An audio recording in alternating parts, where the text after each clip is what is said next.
begitu dong, harus semangat. Kita harus habis merayakan Hari Kemerdekaan 17 Agustus.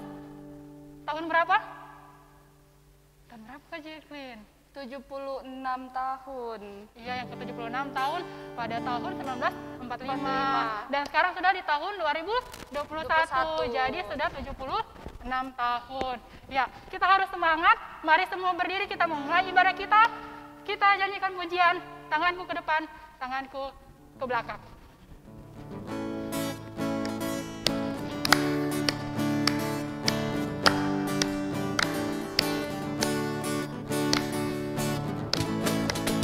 Tanganku ke depan, tanganku ke belakang, tanganku ke depan, dan digoyang-goyang sambil bertepuk tangan. Puji Tuhan. Putar bersama-sama. Kakiku ke depan, kakiku ke belakang, kakiku ke depan, dan digoyang-goyang sambil bertepuk tangan. Puji Tuhan. Bersama-sama. Pinggulku ke kanan, pinggulku ke kiri, pinggulku ke kanan, dan digoyang-goyang sambil bertepuk tangan. Puji Tuhan. Bersama-sama.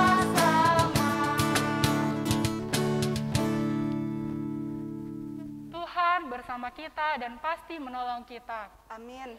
Salam dari Tuhan Yesus, Dia senang kita ada di sini. Salam juga. Masih semangat? Masih. Masih ya? Ya, kita masih tetap berdiri. Kita angkat pujian Kudaki-daki Gunung.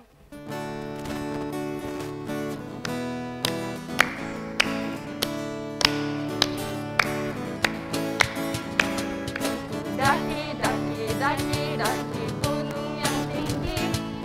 Turun, turun, turun, turun lembah yang dalam.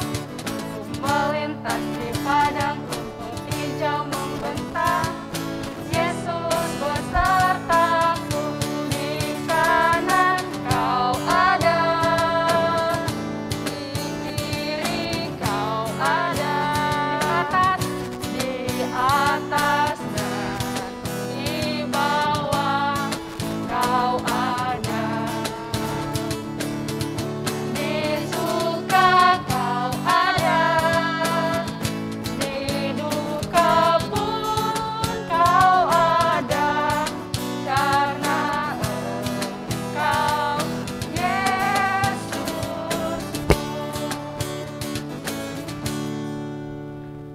Ya, adik-adik, kita akan bermazmur bagi Tuhan.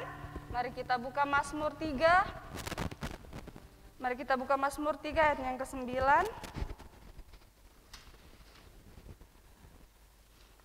Mazmur 3 ayat yang ke-9 yang berbunyi, dari Tuhan datang pertolongan, berkat-Mu atas umat-Mu. Amin. Amin. Ya, adik-adik, pasti dalam seminggu ini kita melakukan kesalahan yang disengaja atau tidak disengaja, yang tidak berkenan di hadapan Tuhan. Untuk itu, mari kita bersama-sama mengakui segala dosa kita di hadapan Tuhan. Mari lipat tangannya, kita berdoa. Tuhan Yesus, kami datang kepadamu Tuhan, kami memohon ampun atas segala dosa dan kesalahan yang kami perbuat melawan kehendak-Mu. Tolong ampuni kami Tuhan. Amin. Ya, kita sudah mohon pengampunan dari Tuhan. Sekarang ada berita anugerah yang terdapat dari Kolose 3 ayatnya yang Kolose 1 ayatnya yang keempat. Firman Tuhan berbunyi, karena kami telah mendengar tentang iman-Mu dalam Kristus Yesus dan tentang kasih-Mu terhadap semua orang kudus. Amin. Kita respon berita anugerah ini, kita menyanyi KASIH, tapi adik-adik semua berdiri semuanya dulu. Kita pakai gerakan ya.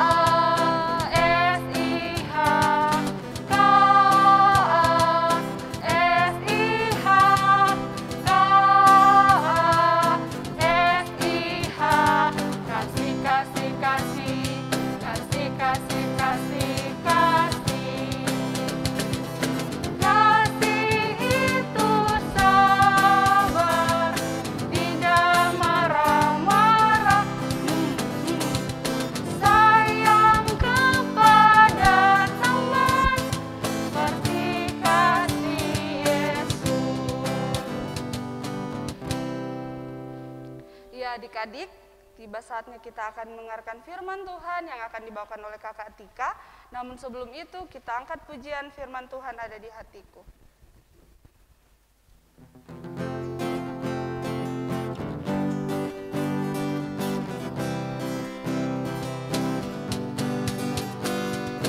Firman Tuhan ada di hatiku, ada di langkahku, ada di hidupku, dan terus bertumbuh sirami jiwaku. Berbuah, berbuah, berbuah, berbuah, berbuah, berbuah, berbuah, berbuah. Ya adik-adik, sebelum Kakak Tika bercerita, mari kita berdoa, kita lipat tangan, kita tutup mata, kita berdoa. Tuhan Yesus yang baik, terima kasih Tuhan, pada saat ini Tuhan, tiba saatnya kami akan mendengarkan firman-Mu. Berkati Kakak Tika yang akan bercerita, biarlah dapat berkata-kata sesuai dengan tutur dan kehendak-Mu. Berkati kami semua Tuhan, agar kami dapat mendengarkan dengan baik. Terima kasih Tuhan Yesus, in doa kami, dalam nama Tuhan Yesus kami sudah berdoa. Amin. Silakan duduk adik-adik.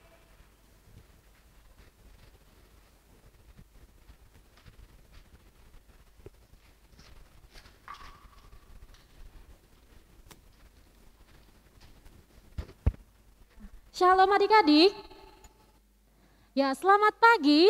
Selalu semangat pagi. Iya, bagaimana kabarnya hari ini?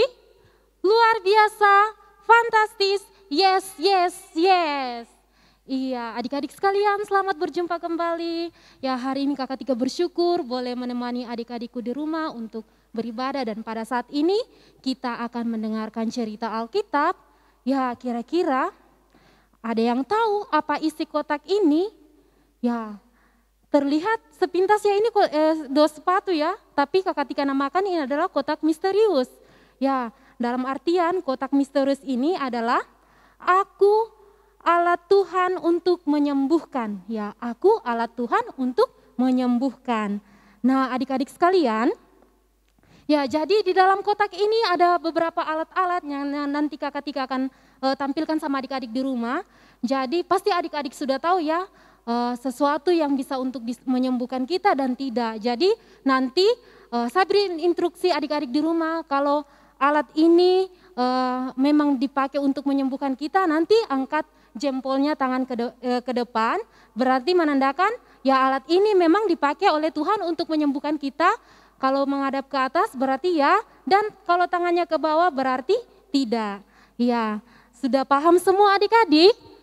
Ya, kalau sudah paham, ya kita ambil benda yang pertama. Oke, jadi ini adalah namanya aku alat Tuhan untuk menyembuhkan. Oke, saya ambil benda pertama. Jadi adik-adik di rumah nanti angkat tangannya jika benda ini adalah alat yang dipakai oleh Tuhan untuk menyembuhkan, dan acungkan tangannya ke bawah jika benda ini bukan alat yang dipakai Tuhan untuk menyembuhkan. Oke, benda yang pertama. Tada! Ya, apakah benda ini adalah alat yang dipakai Tuhan untuk menyembuhkan? Ya atau tidak? Iya, ternyata tidak adik-adik. Oke, itu benda yang pertama. Benda yang kedua.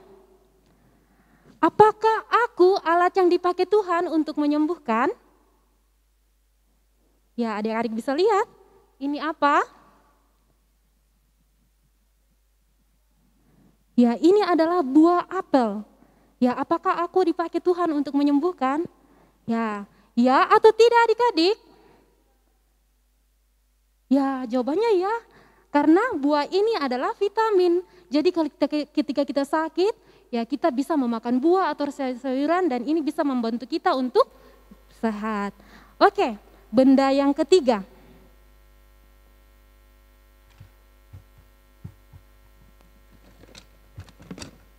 Ya, bisa lihat ini? Kira-kira ini benda apa ya? Apakah alat ini dipakai untuk menyembuhkan kita? Oke. Ya, kalau ya, angkat jempolnya ke depan, dan kalau tidak turunkan jempolnya ke bawah. Oke, ternyata benda ini adalah benda yang dipakai untuk membantu kita dapat sembuh. Oke, yang keempat. Ya, bisa lihat ini apa? Oke, anak laki-laki pasti tahu ini apa. Iya, apakah aku alat yang dipakai Tuhan untuk menyembuhkan? Ternyata, iya tidak adik-adik. Ya adik-adik tahu bahwa tadi itu adalah sebuah boneka Spiderman. Pasti adik-adik anak-anak laki-laki pasti tahu ya. Itu adalah salah satu karakter superhero yang ada di film-film. Nah, itu adalah kotak misterius tadi. Jadi kira-kira bisa tidak membedakan mana alat yang dipakai Tuhan untuk menyembuhkan kita dan mana yang bukan untuk menyembuhkan kita. Nah tadi kakak angkat ada buah, ada steteskop, ada apa tadi ya, banyak ya. Jadi itu hanya salah satu saja ya. Jadi masih banyak lagi alat-alat yang dipakai untuk dapat menyembuhkan kita. Nah tidak hanya ini saja, pasti adik-adik yang sakit pasti ada pernah yang ke rumah sakit ya. Jadi siapa yang bisa membantu kita kira-kira untuk kita bisa sembuh? Ya siapa? Pastinya ada dokter, ada perawat, suster, dan jangan lupa ada kedua orang tua kita juga dan keluarga. Jadi itu adalah alat yang Tuhan pakai untuk membantu kita dapat sembuh. Jadi bukan hanya benda-benda yang ada di sekitar kita, tetapi juga orang-orang yang ada di sekitar kita yang dipakai Tuhan untuk kita dapat sembuh. Nah, berbicara tentang kesembuhan adik-adik, ya cerita kita hari ini ya, ada satu tokoh Alkitab yang diceritakan hari ini, yaitu panglima perang yang sedang mengalami sakit adik-adik. Wah ternyata panglima perang ini namanya Naaman. Ya siapa namanya? Naaman adik-adik. Jadi panglima perang ini sedang sakit. Dan sakitnya itu ya di kulitnya ya. Dia sakit kusta adik-adik. Wah Naaman ini berkata, oh tidak, kenapa tanganku seperti ini? Kenapa kulitku seperti ini? Jadi dia merasa khawatir, dia merasa sedih adik-adik karena dia melihat bahwa sekujur tubuhnya ini ya sudah luka-luka, ya sudah tidak ya bagus seperti yang dulu. Jadi dia merasa sedih, dia berkata, oh tidak, lihat tubuhku, lihat kulitku. Kenapa aku seperti ini, kenapa aku harus menderita seperti ini. Jadi Naaman merasa sedih dan putus asa adik-adik. Siapa yang bisa menyembuhkan aku, dia berkata seperti itu.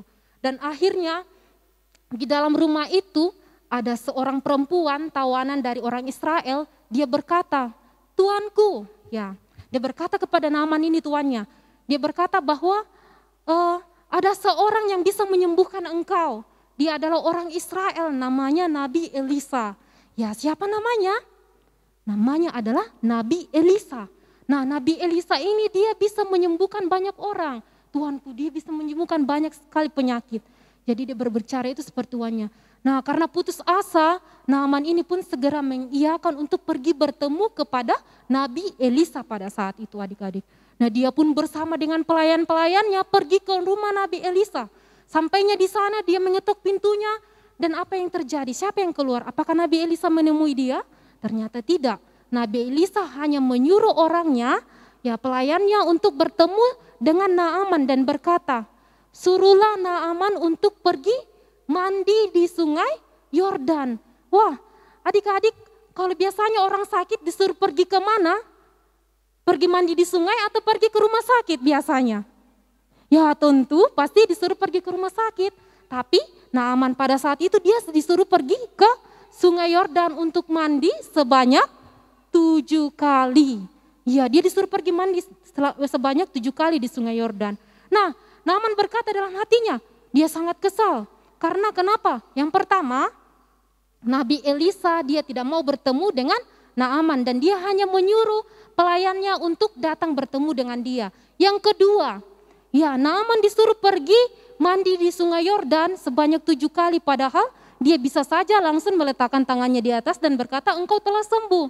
Tetapi ini tidak ya adik-adik, dia disuruh pergi mandi di sungai sebanyak 7 kali. Dan dia berkata, kenapa tidak di sungai lain? Padahal sungai Yordan itu airnya keruh dan kotor. Kenapa harus di sungai Yordan? Nah di dalam hatinya dia merasa kesal dan marah. Tetapi ya pelayan-pelayannya mengatakan, ya Tuanku, baiknya kita menuruti apa yang dikatakan oleh Nabi Elisa. Baiklah kita pergi dan melakukan, siapa tahu Tuanku bisa sembuh. Nah akhirnya ya karena sudah tidak ada jalan lainnya adik-adik, akhirnya Naaman ini pun segera bergegas bersama dengan pelayan-pelayannya pergi ke sungai Yordan. Dan dia pun melakukan apa yang dikatakan oleh Nabi Elisa. Dia di sana pergi untuk mandi dan melakukannya sebanyak 7 kali. Nah apa yang terjadi setelah dia mandi? Akhirnya ya Naaman ini pun kulitnya kembali bersih adik-adik. Yang tadinya luka-luka, busuk dan bernanah begitu ya. Jadi akhirnya dia pulih kembali dan dia sangat bersemangat dan bersukacita. Dia akhirnya pergi ke rumah Nabi Elisa dan berkata, terima kasih, dan dia mengucapkan terima kasih kepada Nabi Elisa karena dia telah menyembuhkannya. Dia berkata kepada Nabi Elisa, aku akan memberikan engkau hadiah yang luar biasa karena engkau telah menyembuhkan aku. Aku akan memberikan engkau harta ya, dan banyak lagi yang diberikan kepada Nabi Elisa. Tetapi apa kata Nabi Elisa? Tidak, jangan engkau memberikan ini kepada aku karena sesungguhnya yang menyembuhkan engkau bukan aku melainkan siapa adik-adik? Melainkan karena kuasa dari Tuhan sendiri. Jadi Nabi Elisa menolak pemberian hadiah dari Naaman karena dia tahu bahwa kuasa yang dia beri itu asalnya daripada Tuhan dan bukan dari dia. Nah, mendengar perkataan ini Naaman pun merasa, oh iya baiklah, hadiahnya akan aku ambil kembali, tetapi aku akan memberikan sesuatu kepadamu, yaitu aku akan menyembah Tuhan engkau Allah Israel. Nah mulai dari saat itu Naaman ini berubah adik-adik.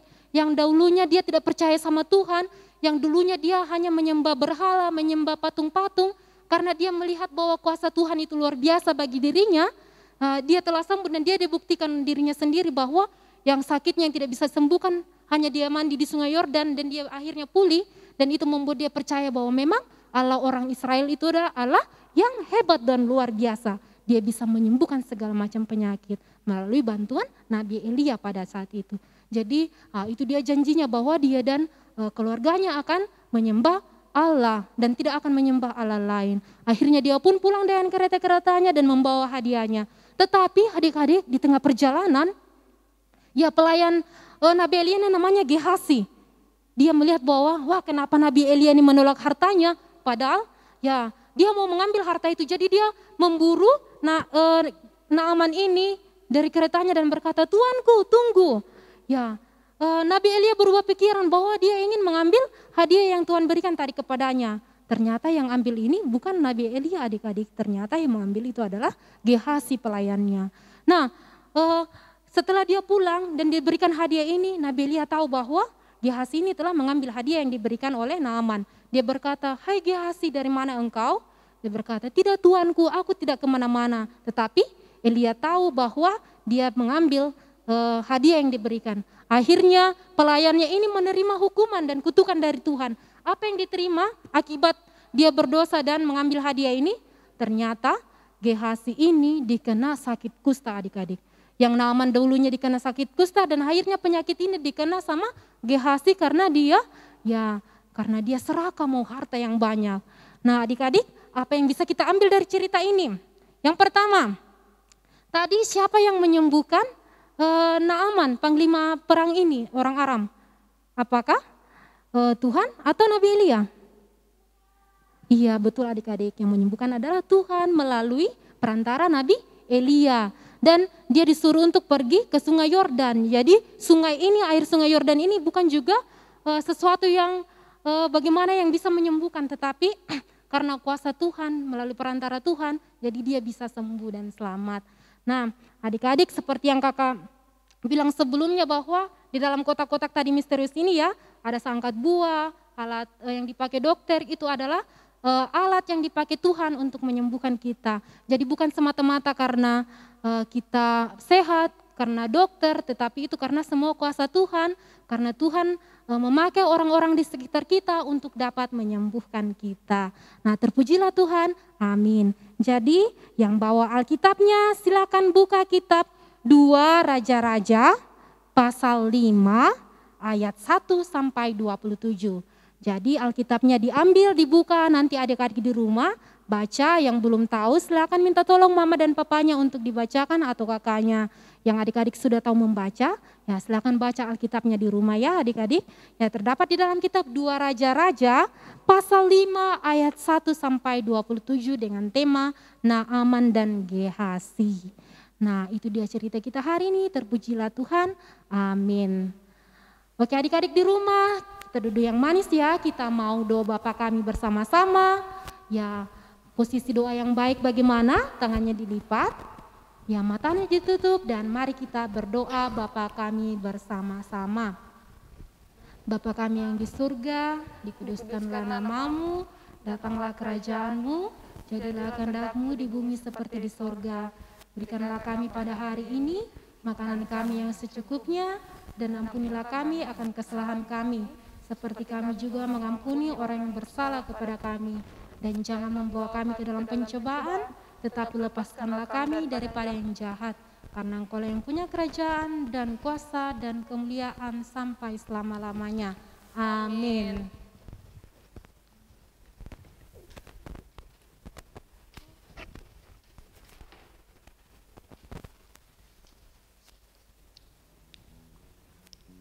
Ya, adik-adik, tadi kita sudah mendengarkan cerita tentang firman Tuhan. Kita bisa lihat Allah kita sungguh luar biasa. Allah kita itu punya kuasa untuk menyembuhkan melalui perantaraan orang-orang yang dipilihnya. Ya, mari semua kita berdiri. Kita nyanyikan Allahku besar, kuat dan perkasa.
Adik-adik, kita akan memberikan persembahan sebagai tanda ungkapan syukur kita kepada Tuhan.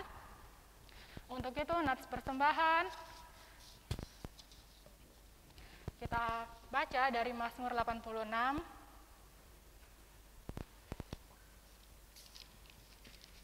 Mazmur pasal 86 ayatnya yang ke-12a. Firman Tuhan berbunyi,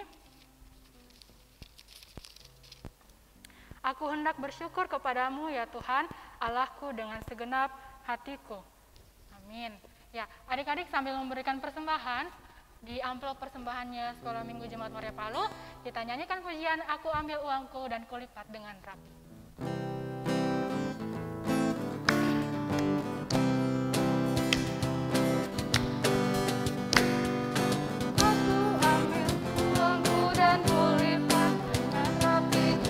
Taruh di tangan kananku, aku ambil uangku dan kulipat dengan rapi. Ku taruh di tangan kananku, dan ku masukkan ke dalam kantong persembahan, dan ku berikan bagi Tuhan. Dan ku masukkan ke dalam kantong persembahan.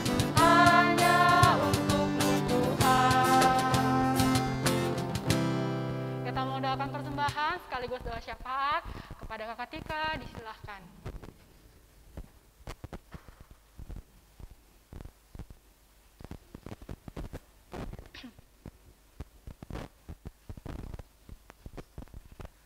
Ya, adik-adik ambil sikap berdoa ya.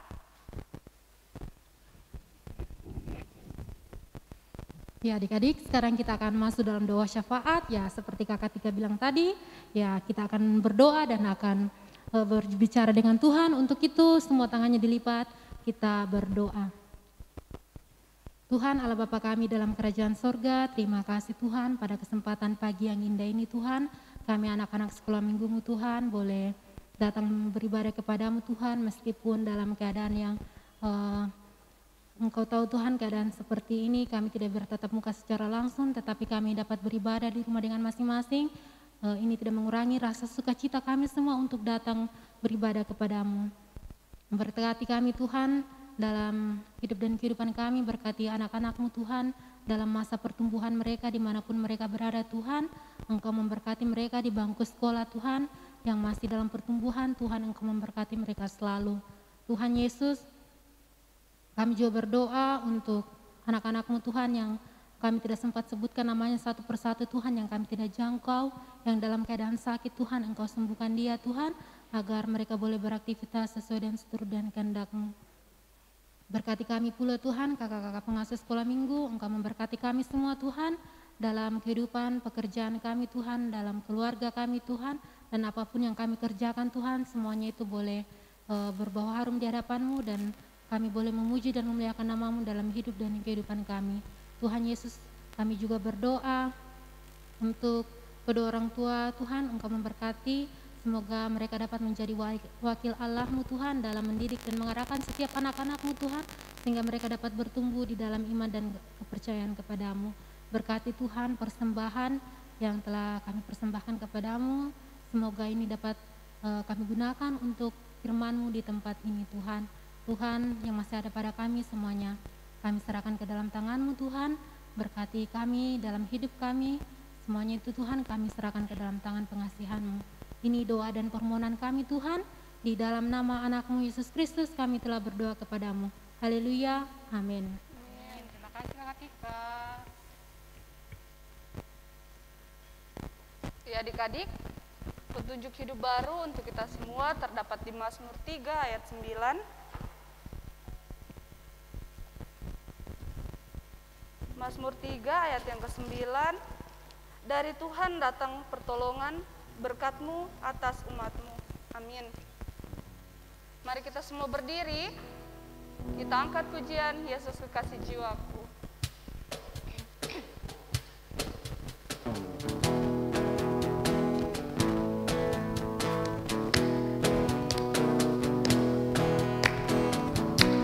Yesus kekasih jiwaku, sungguh ku percaya padamu, karena kasih-Mu padaku, Kau tebus dosaku. Dari terbitnya matahari dan sampai terbenamnya, ku angkat lagu pujian, tinggikan nama-Mu. Dengan gendang ku puji dengan kecapi. Oh, ku bernyanyi, haleluya Yesus kekasihku. Dengan gendang ku puji dengan kecapi. Oh, ku bernyanyi, haleluya Yesus kekasihku. Ya, adik-adik mari kita berdiri semua. Kita terima berkat Tuhan. Tuhan memberkati kita. Amin. Tuhan melihat kita. Amin. Tuhan menjaga kita. Amin. Tuhan menyayangi kita. Haleluya, haleluya, amin. Ya, kita mau tutup sudah ibadah kita hari ini. Kita nyanyikan pujian Aku Anak Terang.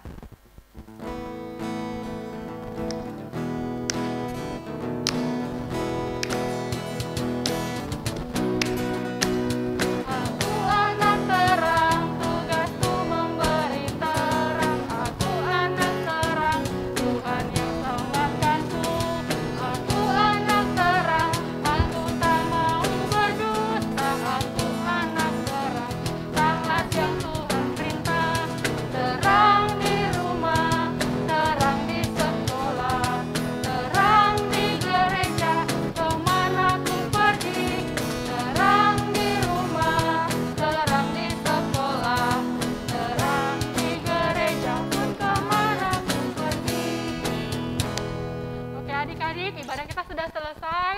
Terima kasih semuanya masih tetap setia untuk beribadah walaupun masih di rumah masing-masing. Selamat hari Minggu, sampai jumpa minggu depan.